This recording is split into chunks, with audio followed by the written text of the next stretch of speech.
पापा, ये आपके लिए।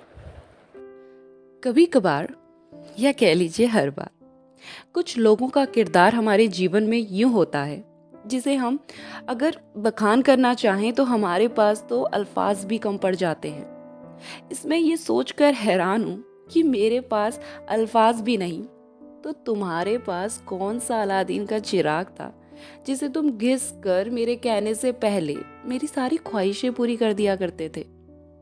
तुम्हारे दिए उन चंद सिक्कों का मोल मेरे कमाए हजारों के नोट से भी ज्यादा है। और मैं ये ना यूं ही नहीं कह रही हूँ, वो कुछ यूं है कि सुकून पा लिया करती थी तुम्हारे दिए उन चंद सिक्कों की टॉफी से, जो आज मेरे कमाए हजारों के नोट से खरीदे हुए सोने के कंगन में भी नहीं है। वो सुकून नहीं है। कौन सा चिराग था तुम्हारे पास?